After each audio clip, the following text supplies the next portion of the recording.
মেয়েরা সব pant shirt চশমা লাগাই চোখে, বর্তমান যুগের হাওয়া চলছে উল্টো দিকে। বলতে গেলে মনে বাজে বলবো কোন দিক থেকে। স্ত্রী স্বামীকে বলে ও গো সোহেল খান্না, আমি গেলাম লোনের কিস্তি দিতে তুমি করো রান্না। স্ত্রী স্বামীকে বলে ও গো সোহেল খান্না, আমি গেলাম বন্ধনের কিস্তি দিতে তুমি করো রান্না। কিস্তি থেকে এসে জানো, কিস্তি থেকে এসে জানো না থাকি ভোকে, বর্তমান যুগের হাওয়া বইছে উল্টো দিকে। বলতে গেলে মনে বাজে বলবো কোন দিক থেকে।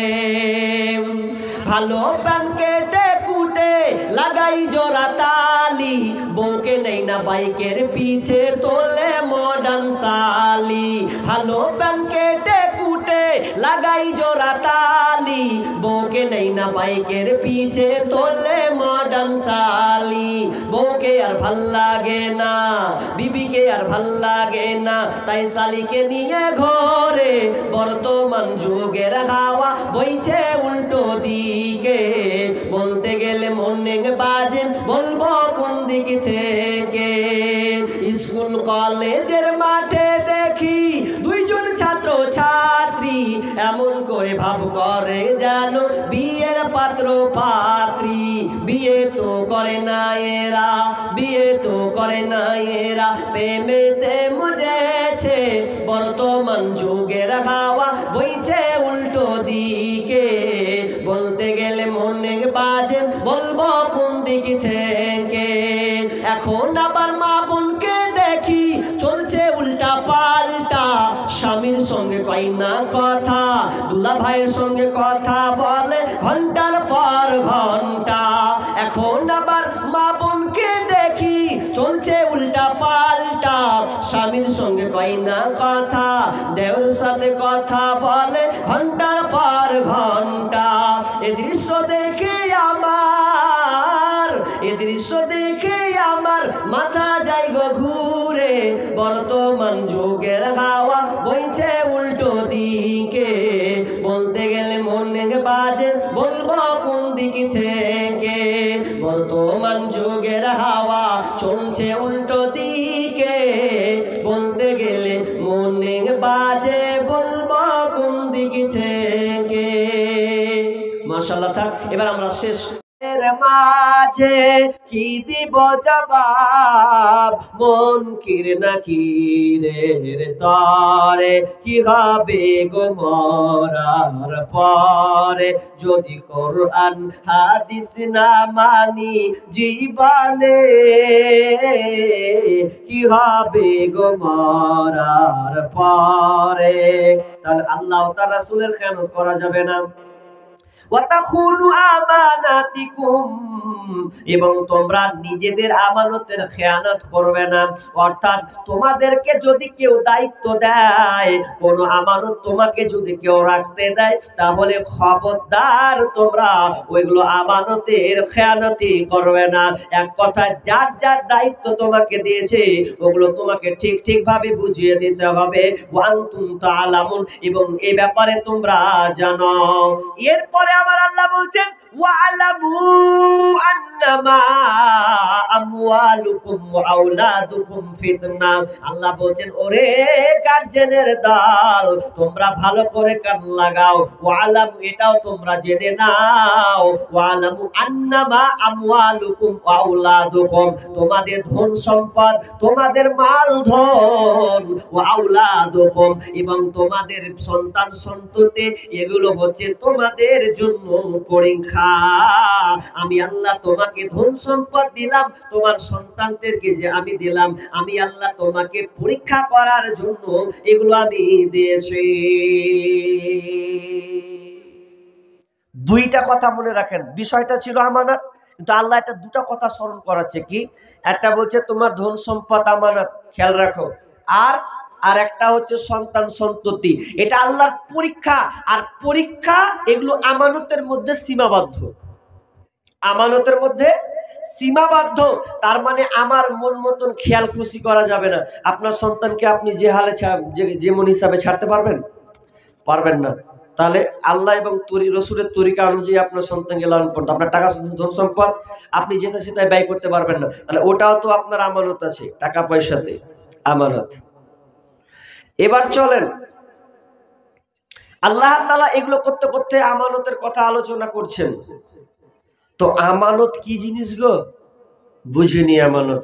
আমি এই আয়াতের ব্যাখ্যা করার আগে আমি দুটো হাদিস বলি। আমানত কি এখনো আমরা বুঝিনি? খেয়ানাত, বর্তমানে খেয়ানত হচ্ছে কিনা আপনি একবার কান লাগাবেন। বিশ্বনবী মসজিদে নববীতে দার্স দিচ্ছেন, আমি যেভাবে আলোচনা করছি ওইভাবে তিনি সাহাবীদেরকে আলোচনা করছেন। এমন সময় এক বেদুইন এসে বলছেন, ইয়া রাসূলুল্লাহ, কিয়ামত কখন হবে একটু কি আমাকে বলবেন? পৃথিবী কখন ধ্বংস হবে এটা একটু আপনি আমাকে বলবেন? বিশ্বনবী তার কথায় কান দিলেন না। কোন সাহাবী বলছেন বিশ্বনবীর এই কথা শুনে ভালো লাগেনি, ওই জন্য উত্তর দেয়নি। আবার কোন সাহাবী বলছে না না, এই কথা নয়, বরং বিশ্বনবী হয়তো বুঝতে পারেনি বা শুনতে পায়নি, এই জন্য উত্তর দেয়নি। কিছুক্ষণ পর আল্লাহ রাসূল বললেন, কে কোন সাহাবী প্রশ্নকারী ছিল, কিয়ামত কখন হবে? কে প্রশ্ন করেছিল বলো? তখন ওই লোকটি দাঁড়িয়ে বলল, ইয়া রাসূলুল্লাহ, আমি প্রশ্ন করেছিলাম কিয়ামত কখন হবে। তখন বিশ্বনবী বলছেন, ওরে তুমি যে প্রশ্ন করেছো কিয়ামত হবে, কখন কিয়ামত হবে শুনে নাও, যখন আমানতের খেয়ানত হবে, তখন পৃথিবী ধ্বংস হয়ে যাবে, কিয়ামত আসতে আর দেরি হবে না। ওই প্রশ্নকারী বুঝতে পারলেন না, ইয়া রাসূলুল্লাহ, আমানত নষ্ট হবে এটা তো বুঝলাম না, আমানত কিভাবে নষ্ট হয়? তখন ওই আল্লাহ রাসূল বলছেন, ওরে যখন তোমরা দেখবে যোগ্যকে বাদ দিয়ে অযোগ্য ব্যক্তিকে নেতা বানাবে, যোগ্য ব্যক্তি পাবে না, অযোগ্য ব্যক্তি যখন নেতা হবে, এমএলএ হবে, প্রধান হবে, মেম্বার হবে, এক কথায় অযোগ্য ব্যক্তি যখন কোন রাজ চালাবে, শাসন করবে, তখন তোমরা জেনে নাও কিয়ামত সন্নিকটে। এবার একটা কথা বলেন তো, বর্তমানে দেশে অযোগ্যরা চালাচ্ছে না যোগ্যরা চালাচ্ছে গো? অযোগ্য। চোখে চোখে আমরা দেখতে পাচ্ছি অযোগ্য ব্যক্তি যারা, তারা দেশ চালাচ্ছে। হায় হায়, এমন অযোগ্য ব্যক্তি যে রাস্তা যদি করতে দেয় তো বলছে রাস্তা 10 ফুটের জায়গায় 2-3 ফুট করে দিয়েও হাওয়া হয়ে গেল। 10 ইঞ্চি করতে বলেছে, 10 ইঞ্চি করে দিয়েছে, ও 2 থেকে 3 ইঞ্চি, ব্যাস বাকি 7 ইঞ্চি খেয়ে নিয়েছে। তার মানে অযোগ্য ব্যক্তি পড়েছে। তাই আমানত খুব গুরুত্বপূর্ণ বিষয়। আমানত কত কঠিন একটি বিষয়, আপনাকে আমি একটা একটা পঙ্খানুভাবে বলার চেষ্টা করব। আমানত কত গুরুত্বপূর্ণ জিনিস, আমানতকে যেমন তেমন বিষয় ভাবলে হবে না। বিশ্বনবী বলছেন, কেউ যদি আল্লাহ তার রাসূলের ভালোবাসা পেতে চায়, তাহলে সে যেন এই 3টি কাজ করে। কেউ যদি আল্লাহ ও তার রাসূলের ভালোবাসা পেতে চায়, তাহলে সে যেন এই 3টি কাজ করে। কোন আছে 4টা যেন এই কাজ করে। কি কি কাজ? যদি কেউ আল্লাহকে ভালোবাসতে চায়, আল্লাহ রাসূলের ভালোবাসা পেতে চায়, তাহলে তাকে এই 4টা কাজটা করতে হবে। কি কাজ? 1 নাম্বার বিশ্বনবী বললেন, যখন তুমি কোনো কথা বলবে তো সত্য কথা বলবে, খবরদার মিথ্যা কথা বলবে না। নাম্বার 2 নাম্বার বিশ্বনবী বললেন, যখন তোমাকে কেউ আমানত দেবে, তখন তুমি আমানতে রক্ষা করবে। যদি কেউ তোমাকে আমানত দেয়, তাহলে তুমি আমানতে রক্ষা করবে। নাম্বার 3 বিশ্বনবী বললেন, এবং বিশ্বনবী বলছেন আমানত রক্ষা করবে আর ওয়াদা খেলাফ করবে না। আর 3 নাম্বার বললেন, প্রতিবেশীর সঙ্গে তুমি ভালো ব্যবহার করবে। তাহলে 3টা কথা গুনলেন। 1 সত্য কথা বলবে, আমানত রক্ষা করবে, 3 নাম্বার প্রতিবেশীর সঙ্গে ভালো ব্যবহার করবে। কেউ যদি এই 3টা কাজ করতে পারে, তাহলে আল্লাহ তার রাসূলের সে ভালোবাসা পাবে। তাহলে প্রথম থেকে ধরি। 1 নাম্বার, কথা বললে সত্য কথা। আচ্ছা, দিন মানে কতটি সত্য কথা বলেছেন? একটু বিবেকে কাজ লাগান। সত্য কথা কত আছে? আর মোবাইলের কথা বলবেন? পৃথিবীতে সবচাইতে একটা যন্ত্র আছে যার নাম মোবাইল, সবচাইতে বেশি মিথ্যা কথা বলা হয়। এই মোবাইলের সবচাইতে বেশি মিথ্যা কথা হয়। আপনাকে ফোন করে, কোথায় আছিস রে? না তো অমুক জায়গাতে, অথচ ও জায়গাতে নেই, নাই, অন্য জায়গার নাম দিয়ে দিল। মোবাইলটা এত মারাত্মক হয়ে গেছে যে বিবাহিত সেও বলছে, একটা মেয়ের পাল্লায় যদি পড়ে তো ফোন করে বলবে যে আমার বিয়ে হয়নি, অথচ ওর বিয়ে হয়ে আছে, এবার খুঁজলো না, প্রেমে ফাঁদে ফেললো। এরকম কাণ্ড মোবাইলে। কি যুক্তি? 3 ছেলের মা তাও কইছে আমার বিয়ে হয়নি জি, মানে ও পালাবে এখন, বহু মুশকিল। তো মোবাইলে এত মিথ্যা কথা হয়েছে যা বলার কথা না, আপনি আশ্চর্য হয়ে যাবেন। তবে শুনেলেন মিথ্যে কথা বলার পরিণাম কতটা, কত মারাত্মক ভয়াবহ হবে। বিশ্বনবী যখন সাবে মিরাজ করেছেন, কেউ কেউ বলেছেন স্বপ্নের মাধ্যমে সবে মিরাজ, তিনি যখন স্বপ্ন দেখলেন, লম্বা হাদিস আছে বন্ধুরে, বুখারীর হাদিস, আমি অত বড় লম্বা করব না। প্রথম টাচ দিচ্ছি আপনাকে, প্রথম যে শব্দটা এসে হাদিসে, প্রথম শব্দটা বিশ্বনবী দেখলেন যখন দুইজন ফেরেশতা যখন নিয়ে চলে যাচ্ছেন অপর দিকে, সাম এবং সিরিয়া উল্লেখ করা হয়েছে, লোকল উল্লেখ করেছেন। তো যখন ওই দিকে নিয়ে যাচ্ছে, দেখা যাচ্ছে স্বপ্নের মাধ্যমে তিনি দেখতে পাচ্ছেন যে দুইজন ফেরেশতা নিয়েছেন এমন একটা জায়গায়, যেই জায়গাতে একটা লোকের ডান গালকে চিরা হচ্ছে, আকড়া দিয়ে বাম গালকে চিরা হচ্ছে। তো ডান গাল এমন ভাবে চিরছে, পুরো চিরে রক্ত ছাড় করে ঝরছে। তখন আবার যখন ডান গাল সম্পূর্ণ চিরা হয়ে গেল, আবার বাম গালটাকে চিরা শুরু করেছে, আবার ডান গাল ঠিক হয়ে যাচ্ছে, বাম গাল আবার শুরু করে দিচ্ছে। কিয়ামত পর্যন্ত এরকম শাস্তি হতে থাকবে। কেন কেন কেন? আপনাকে এই সমাধানটা দিয়ে দিচ্ছি, আর কিছু বলবো না বলে একটাই কথা। বিশ্বনবী যখন ফেরেশতাকে জিজ্ঞাসা করলেন এই লোকটা এমন শাস্তি কেন হচ্ছে রে, তখন ওই ফেরেশতারা বললেন ইয়া রাসূলুল্লাহ, এই লোকটা দুনিয়াতে চুগলখড়ি করত, মিথ্যা কথা বলতো, এর কথা ওকে লাগাতো, ওর কথা ওকে লাগাতো, এই জন্য আজ এই মরার পরে এই কবরে তার এরকম কঠিন শাস্তি হচ্ছে, কিয়ামত পর্যন্ত এইরকম তার শাস্তি হতে থাকবে। তার মানে মিথ্যা কত মারাত্মক জিনিস। কারণ মিথ্যা এমনই একটা জিনিস, ধরলেন 100টা লোক বসে আছেন, 100টা লোকের মধ্যে যদি একটা লোক কোনো ঘটনা মিথ্যা করে বলতে লাগে, তো দেখবেন ওই মজলিসটাকেও ভেঙে দেবে। তখন বলবে কি বললি রে, এরকম হলো রে, আর দেখা দেখি নেই, ঝামেলা শেষ।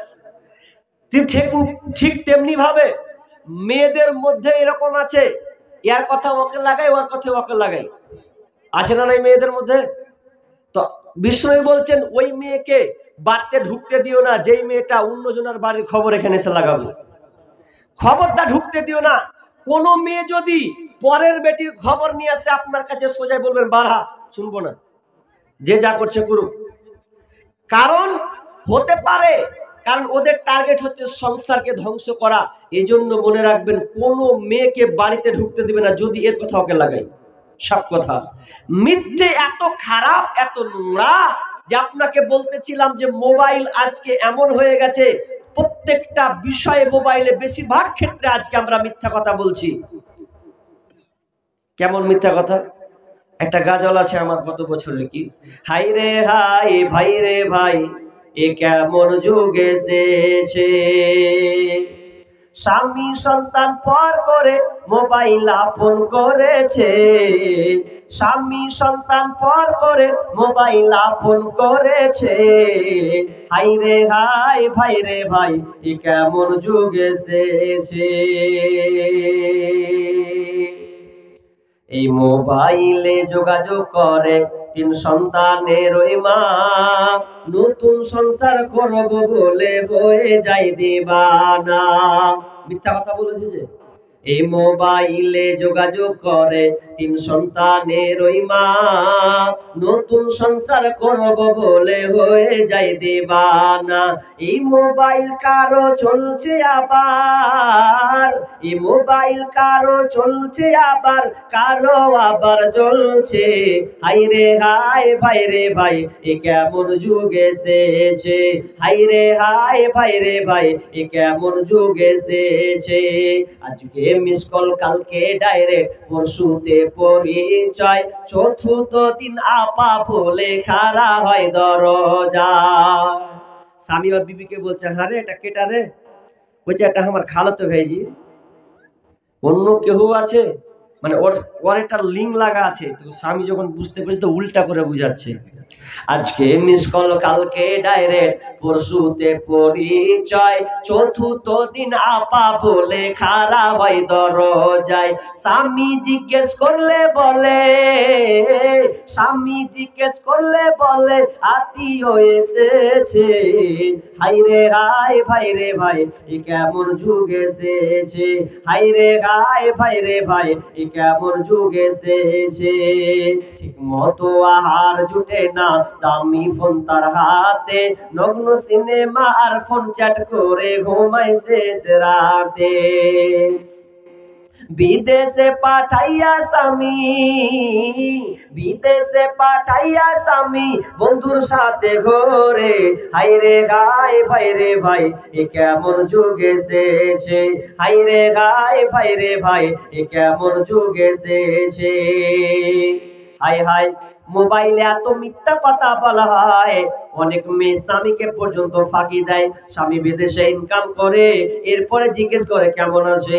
অনেক পেপার পত্রিকা দেখলাম, গত বছর নিউজ দেখলাম, এবছরও একটা খবর আপনি ফেসবুকে নিউজ এসেছে। স্বামী বিদেশে থাকে, স্ত্রীকে বলছে টাকা পাঠালাম, লাও যা কাজে লাগে লাগাও, কেমন আছো, সব ঠিক আছে।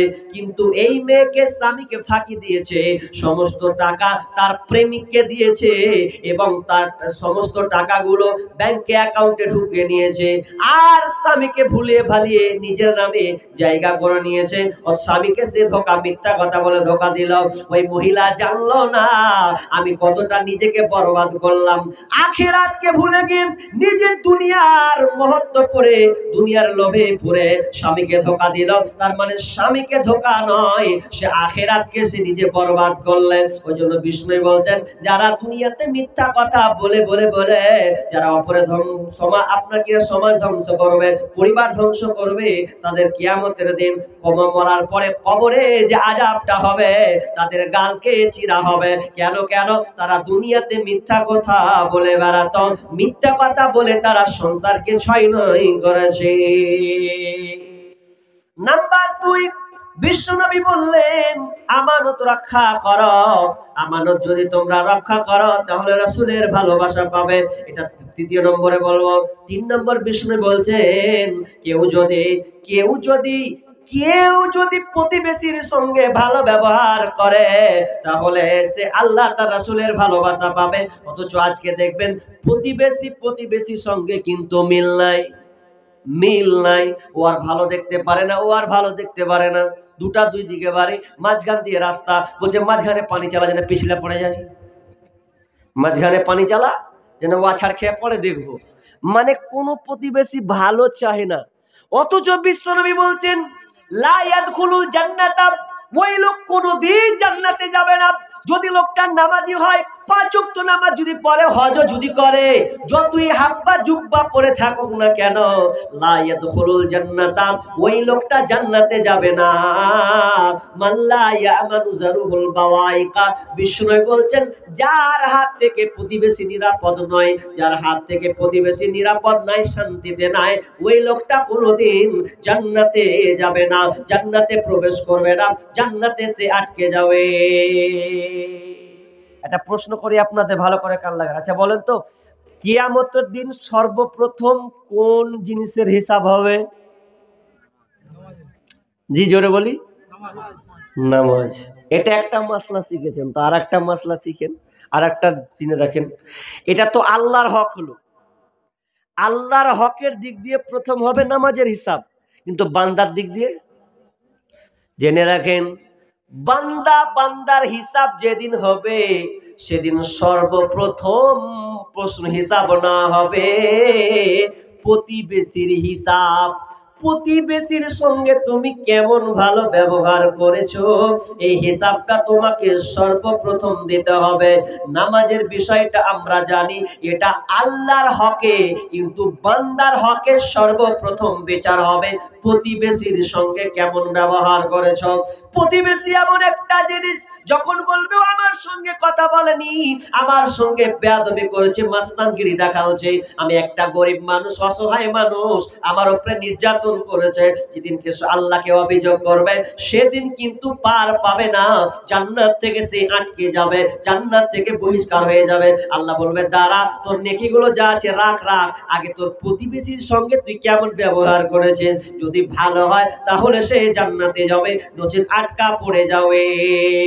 একজন মহিলা, একজন সাহাবী এসে আল্লাহ রাসূলকে বলছেন, ইয়া রাসূলুল্লাহ, আমাদের এলাকায় একটা মেয়ে আছে, যেই মেয়েটা নামাজ পড়ে, রোজা রাখে, নামাজ পড়ে রোজা রাখে, সবকিছু ভালো, কিন্তু ওর একটা জিনিস খারাপ, মুখের ব্যবহার, মুখের চোপা খারাপ, এত নোংরা কথা বলে, প্রতিবেশীর সঙ্গে খালি ঝগড়া গালিগালাজ করতে থাকে। তো বিশ্বনবীকে বলছেন, ইয়া রাসূলুল্লাহ, বলেন তো ওই মেয়েটা জান্নাতে যাবে না জাহান্নামে যাবে? বিশ্বনবী সরাসরি বললেন ওই মেয়েটা জাহান্নামে যাবে, কারণ তার মুখের কারণে, তার স্বভাবের কারণে তার প্রতিবেশী নিরাপদ নাই, শান্তি ছিল না, ওই জন্য ও জাহান্নামে যাবে। আবার প্রশ্ন করা হলো, ইয়া রাসূলুল্লাহ, আরেকটা ওই গ্রামে ভালো মেয়ে আছে, যেই মেয়েটা অত নামাজ নয়, ভালো 5 ওয়াক্ত নামাজ পড়ে, অত দান ধ্যান করতে পারে না, অত রোজাও রাখতে পারে না, শুধু ফরজ সিয়াম গুলো করে, ছোট ছোট ইবাদত গুলো সে করতে পারে, পরবড় গুলো পারে না, কিন্তু মেয়েটা এত সুন্দর ব্যবহার, তার মুখের ভাষায় এত মিষ্টি, সবাই তাকে ভালোবাসে, যেই আসে তার প্রশংসা করে। নবী গো, ওই মেয়েটা জান্নাতে যাবে না জাহান্নামে যাবে? বিষ্ণু বলছেন ওই মেয়েটা জান্নাতে যাবে, ইবাদত কম করলেও তার ব্যবহারটা ছিল খুব সুন্দর, ওই জন্য ওই মহিলা জান্নাতে যাবে। ব্যবহারটা সুন্দর হতে হবে। আপনি হাজি মানুষ, নামাজ হাজি হজ করেছেন, আর যদি মুখের চোপা চালান তা আপনার হজটাই গেল, কোনো মূল্যই থাকলো না। আপনাকে দেখাতে হবে মুখের চরিত্র, ব্যবহার, আখলাক, এটা এমনই একটা জিনিস যে সমস্ত আমল আপনার গাইডলাইন করবে আপনার ব্যবহারে। কিন্তু বন্ধু, 3 নাম্বার হয়ে গেছে। এবার চলেন আমানত কেমন জিনিস, কত গুরুত্বপূর্ণ, একটা একটা করে বলতে যাচ্ছে, আপনারা কান লাগান। এবার আমি আপনাদের বলি, আমি বলেছিলাম ওয়ালামু আন্নামা আমওয়ালুকুম, একটা পড়েছিলাম, তোমার সন্তান সন্ততি ধন সম্পদ হচ্ছে এগুলো আমানত, আল্লাহ এটা পরীক্ষা করার জন্য দিয়েছে। তার মানে আপনাকে যে আল্লাহ সন্তান দিয়েছে, এই সন্তানকে আপনি কেমন ভাবে লালন পালন করবেন, আপনাকে সঠিক ভাবে লালন পালন করতে হবে, কারণ এটা আল্লাহর আমানত। আমানতের খেয়ানতি খবরদার করা চলবে না। আপনি মনে করছেন আমি বেটা পেয়েছি, একটা বেটা মাস্টার হয়েছে, ইঞ্জিনিয়ার হয়েছে, প্রফেসর হয়েছে, একদম ফুলে কলার গাছ হয়ে যাচ্ছেন, না না না, কলার গাছ হয়ে কোনো লাভ নাই। আল্লাহ বলছেন তোমাদের এই সন্তান সন্ততি, ইয়া আইয়ুহাল্লাযীনা আমানু ইন্না মিন আজওয়াজিকুম ওয়া আওলাদিকুম ওয়াদুওয়াল লাকুম, তোমাদের এই ছেলে মেয়েরা, তোমার ধন সম্পদ, সন্তান সন্ততি, এই ছেলে মেয়ে তোমাদের শত্রু হবে, এরা তোমাদের শত্রু হয়ে দাঁড়াবে। মরবি সাহেব কেমন কথা? হ্যাঁ, যদি তোমার সন্তান জান্নাত বাদ দিয়ে যদি জাহান্নামের দিকে তার টিকিট হয়ে যায়, সেদিনকে আল্লাহকে বলবে, আল্লাহ রে, যে বাপ মা আমাকে সঠিক দিন শিক্ষা দেয়নি, নামাজের কথা বলেনি, রোজার কথা বলেনি, সেই পথে চলতে হবে এটা বলেনি, বাধা দেয়নি, তাহলে আমি ওই বাপ মাকে কলার ধরবো, পায়ের মধ্যে ফেলবো, আর পায়ের উপরে বুকে চড়বো, তারপরে জাহান্নামে যাব, কারণ ওই বাপ মা আমাকে সঠিক রাস্তা দেখায় না। যে ছেলের জন্য আপনি আত্মহারা করছেন, যদি ওই ছেলেগুলো আপনার জন্য, আচ্ছা বলেন তো, নিজের ছেলে যদি আপনার বিরুদ্ধে নালিশ করে, এর থেকে খারাপ কিছু আছে? আহা, যার জন্য আপনি এত পরিশ্রম, এত চেষ্টা, কিন্তু এটা আপনার জন্য আমানত দিয়েছে গো, আমানত, আপনাকে ঘাবড়ে গেলে হবে না। হাদিস বলি একটা, উম্মে সুলাইম বিনতে মালহান একজন মহিলা, ভালো করে কান লাগান। উম্মে সুলাইম বিনতে মালহান, ওর অনেক নাম, বিবি গুমাইসা, কোন হাদিসে বিবি রোমাইসা, এক একটা 4-5টা গোটায় নাম আছে। তো বিবি রুমাইসা উম্মে সুলাইম বিনতে মালহান, যিনি দ্বিতীয় ম্যারেড স্বামী ছিলেন, যেটা হচ্ছে আবু তালহা। প্রথম স্বামীর নাম ছিল নজর, মালিক বিন নজর, আর নজরকে বিয়ে করে প্রথম সন্তান হয়েছিল কে? মালিক। তো নজর যে মারা গেল, আর তখন তিনি ইসলাম গ্রহণ করেননি, পরে ইসলাম গ্রহণ করলো। ওই জন্য স্বামী ওকে ছেড়ে পালিয়ে গেল, যে তুই ইসলাম গ্রহণ করলি তো থাকবো না, চলে গেল, স্বামী বিদেশে মারা গেল। দ্বিতীয় আবু তালহাকে বিয়ে করলেন, অনেক লম্বা ঘটনা আছে। তো এই উম্মে সুলাইম বিনতে মালহান তাকে একটা সন্তান দিয়েছিলেন, এই সন্তানটা মারা গেল। ভালো করে কান লাগান। সন্তান যদি মারা যায়, আচ্ছা কোন মা বাপকে ভালো লাগবে? কাউ ভালো লাগবে না। কিন্তু সেদিনকে তার স্বামী নাই, বিদেশে আছে, 2-3 মাস বাইরে গেছে। তো স্বামী আজকে বাড়ি ঢুকবে, আর আজকেই বেটা মরছে। ভালো করে কান লাগান কথাটা, মা বোন। আজকে স্বামী রাত্রে বাড়ি ঢুকবে, আর এ রাত্রে ঢুকতে না ঢুকতে তার সকালে সন্তান মারা যাচ্ছে, আর রাত্রে বাড়ি ঢুকবে।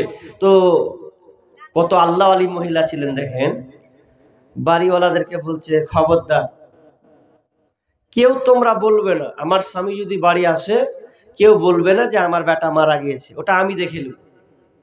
কেন জানেন? কারণ একটা স্বামী যদি বাইরে থাকে, ভালো করে বোঝার চেষ্টা করুন, একটা স্বামী যদি বাইরে থাকে আর হঠাৎ করে যদি কোনো 1 মাস পর 1.5 মাস পর যদি বাড়ি আসে, তাহলে মহিলার কাজ কি? মহিলার কাজ হচ্ছে স্বামীকে খুশি করা। ভালো করে কান লাগান, স্বামীকে খুশি করতে হবে। কারণ একটা মানুষ যখন ইনকাম করতে যায়, বাইরে কোনো সফরে যায়, দেখবেন সফরে দেখতে গিয়ে কত জিনিস দেখে, এমন এমন মেয়ে দেখে মনটা খারাপ হয়ে যায়, যার কেমন কিসে সে কেমন খেপির মতন রে, এত খারাপ, এত বাজে পোশাক।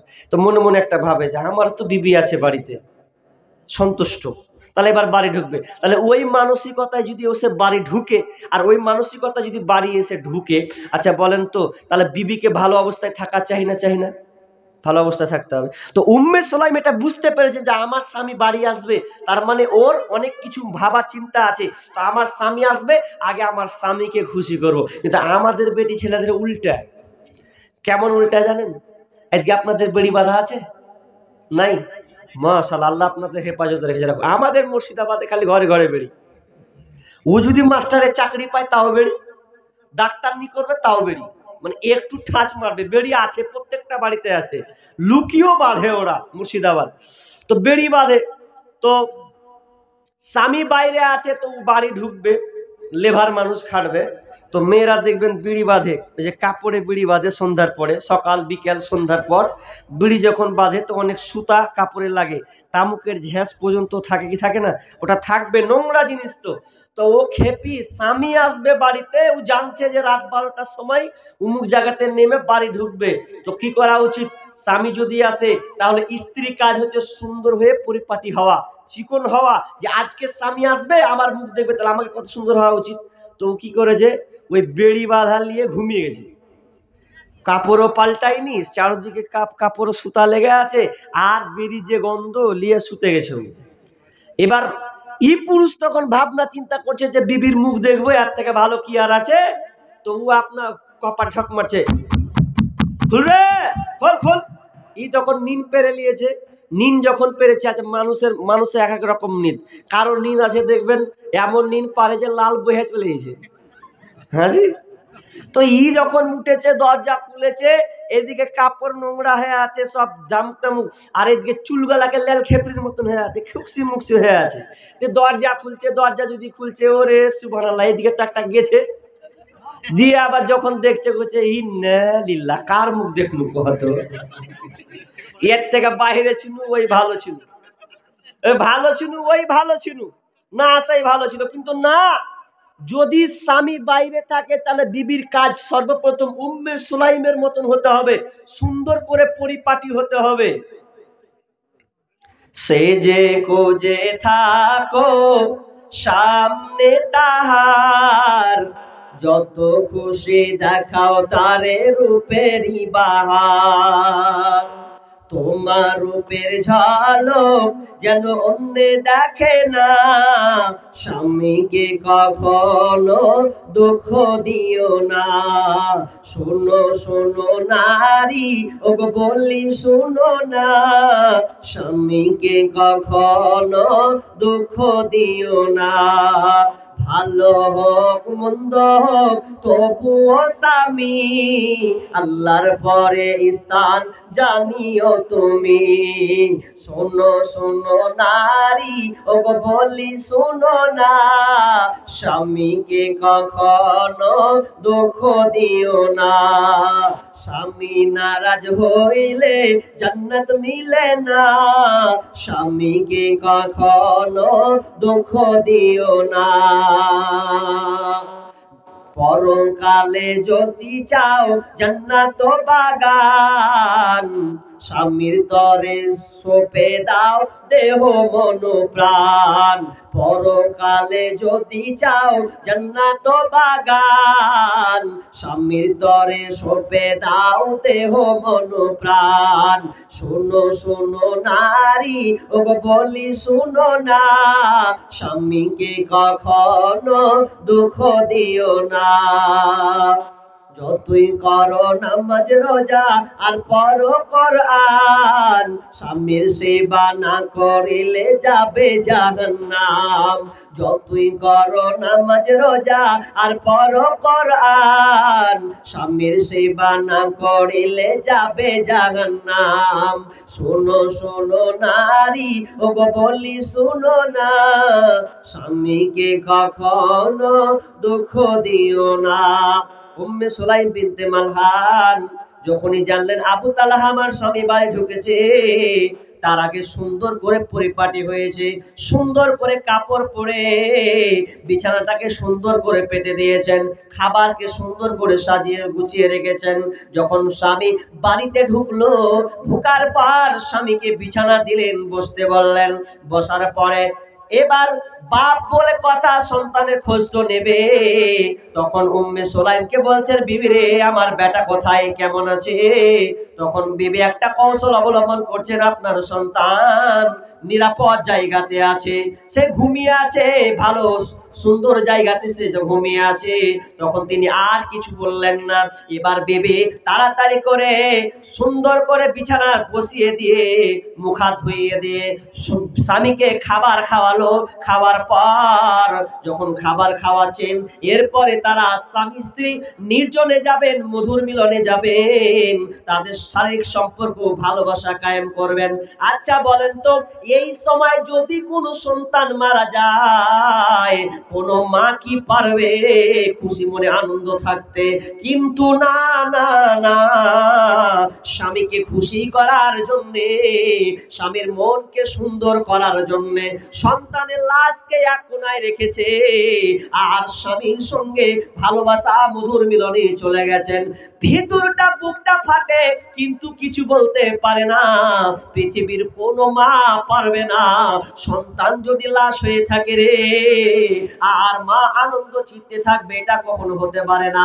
কিন্তু না না, তিনি আল্লাহকে ভালোবাসেন, দিনকে ভালোবাসেন। স্বামী যেহেতু বাইরে ছিল, এই জন্য স্বামীর খিদমত করার জন্য তিনি সন্তানের লাশকে রেখে দিয়েছেন এক কোণায়, এবং তারা স্বামী স্ত্রী নির্জনে চলে গেছেন, প্রেমের মাধ্যমে চলে গেছেন। স্বামীকে খুশি করার পর যখন তারা দুজনে নাপাক হয়ে গেছে, এমন সময় নাপাক হওয়ার পর উম্মে সুলাইম বিনতে মালহান স্বামীকে বলছে, স্বামী আমার, আমি আপনাকে একটা কথা বলবো, কথাটা রাখবেন। বলবো কি? বলছে বল। বলছে, যদি কোনো কেউ আপনাকে আমানত দেয়, কোনো কিছু যদি আমানত রাখে আপনার কাছে, আর যদি কেউ আপনার কাছে চাইতে আসে, তাহলে তাকে কি তার আমানত ফিরিয়ে দেবেন না? বলছে অবশ্যই দেব। কেউ যদি আমানত ফিরিয়ে নিতে চায়, তাহলে তাকে তার আমানত ফিরিয়ে দেওয়া উচিত। তখন বিবি রুমাইসা বলছেন, ও আমার স্বামী, আল্লাহ সুবহানাহু ওয়া তাআলা আমাদেরকে একটা সন্তান দিয়েছিলেন, তার মানে আল্লাহ আমাদেরকে একটা আমানত দিয়েছিলেন। এই সন্তানটা আর এই সন্তানটা আল্লাহর নেওয়ার ইচ্ছা, আল্লাহর জিনিস আল্লাহ নিয়ে নিয়েছেন। তোমার সন্তানকে আল্লাহর আমানত হিসাবে দিয়েছিলেন, তিনি আমানত হিসাবে তোমার সন্তানকে আল্লাহ নিয়ে নিয়েছেন। এক কথায় তিনি মারা গেছে। যখনই এই কথা বলা, আবু তালহা চোখ যেন লাল হয়ে গেছে। লাল বললেন, এই এমন সময় তুমি আমাকে এই দুঃখের খবর দিলে, নাপাক অবস্থায় আমার সন্তান মারা গেল, আর তুমি আমাকে এইরকম দুঃখের খবর দিচ্ছ। তিনি বাড়ি থেকে বেরিয়ে গেলেন। বেরিয়ে যাওয়ার পর আল্লাহ বলছেন, ইয়া রাসূলুল্লাহ, আমার রাতে এই হালাত হয়েছে, আমার বিবি আমাকে খুশি করার জন্য যত পরিকল্পনা করেছে, কিন্তু আমার সন্তান মারা গেছে আমি নাপাক অবস্থায় শুনেছি। আল্লাহ রাসূল তিনি রাতের এই দৃশ্য শুনে তিনি দোয়া করলেন, আল্লাহ যেন তোমাদের পরিবারে যেন আরো একটি ভালো, আল্লাহ যেন তোমাদেরকে উত্তম সন্তান দান করে। এই মিলনের ফলে যেন আল্লাহ তোমাদেরকে সন্তান দেয়। তো কোন রেওয়াতে একটা, কোন রেওয়াতে তিনটা, প্রত্যেকটা কিন্তু হাদিস কোরআনের হাফেজা ছিলেন। তার ঠিকান তিনটা থেকে এক একজনের 7টা করে সন্তান হয়েছিল, মানে এতটা বরকত দিয়েছিলেন। তাহলে সন্তান হচ্ছে আমানত। সন্তানকে নিয়ে শুধু আনন্দ চিত্তে থাকলে হবে না, সন্তানকে সুশিক্ষা দিতে হবে। আজকালের সন্তান বুঝলেন কি বলবো আপনাকে, দুঃখের কথা, 12 বছর 14 বছর হচ্ছে, 16 বছর হচ্ছে, আমরা সন্তানদেরকে গুরুত্ব দিই না। আর এই পশ্চিমবাংলা সরকার একটা কৌশল টেনেছে কি, যে অনলাইন ক্লাস করার জন্য একটা করে মোবাইল আছে না নাই? আছে 10,000 টাকা, ওটা মোবাইল জন্য, মানে অনলাইন ক্লাস করবেন। আচ্ছা আপনার বলেন এটা ভালো করেছে না খারাপ করেছে? এতটা খারাপ আপনাকে কি বলবো। হয়তো কিছু লোক বলছেন না, অনলাইন যদি ক্লাস হয়তো পুরো কি আপত্তি আছে, ভালো কথা। কিন্তু আপনি খোঁজ নেবেন, যদি কোনো 16-17 বছরের মেয়ের কাছে অ্যান্ড্রয়েড মোবাইল থাকে 100টার মধ্যে 98-99 বলতে গেলে ভুল হবে না, প্রত্যেকটা মেয়ে যদি অ্যান্ড্রয়েড ইউজ করে, তাহলে দেখবেন তার সঙ্গে কোনো গন্ডগোল আছে। আর একজন সাহিত্যিক, যিনি লেখক রাইটার, তিনি একটা মন্তব্য করেছেন ফেসবুকে, নামটা তার খেয়াল হচ্ছে না অন্য দেশে। তিনি বলছেন যে কোনো মেয়েকে যদি মোবাইল দেওয়া হয়, তার মানে বুঝে নিতে হবে এটা পরপুরুষের জায়গা করে দেওয়া হলো। কারণ মোবাইলতেও 5 রকম দেখবে না, দেখবে তো। আর আমরা ছেলেরা মোবাইল দিয়ে দিচ্ছি, আরে ভাই ওটা মোবাইল দিয়েছেন, অনলাইন ক্লাস হবে না, ক ঘন্টা হবে? অনলাইন ক্লাস বাদ দিয়ে অনলাইন প্রেম হবে। এটা তোমাকে ভাবনা চিন্তা করতে হবে। বাপ মা 9টা 10টা পর্যন্ত ঘুমিয়ে যাচ্ছে, মোবাইল কার হাতে? বেটির হাতে, বেটার হাতে। এই সারা রাত কি করে গো? এদিকে বাপ মা নামাজ শুয়ে আছে, আর এদিকে বেটা বেটি রাতের বেলা তাহাজ্জুদের নামাজ পড়ছে। মোবাইলে তাহাজ্জুদ চলছে তো। মোবাইল আসিল কি দোলা লাগিল, পড়াশোনায় মন বসে না। মোবাইল আসিল কি দোলা লাগিল, পড়াশোনায় মন বসে না। রাত 12টার পরে লাইলি যখন ফোন করে, দুই চোখেতে ঘুম আসে না। রাত জাগিয়া ফোনে চ্যাট করিয়া, রাত জাগিয়া ফোনে চ্যাট করিয়া, সকাল 8টার আগে ওনার ঘুম ভাঙে না। মোবাইল আসিল কি দোলা লাগিল, পড়াশোনায় মন বসে না। পেটে ভাত নাহি যাক, পরন কাপড় নাহি থাক, পেটে ভাত নাহি যাক, পরন কাপড় নাহি থাক, মোবাইল ছাড়া পোলার দিন চলে না। মোবাইল আসিল কি দোলা লাগিল, পড়াশোনায় মন বসে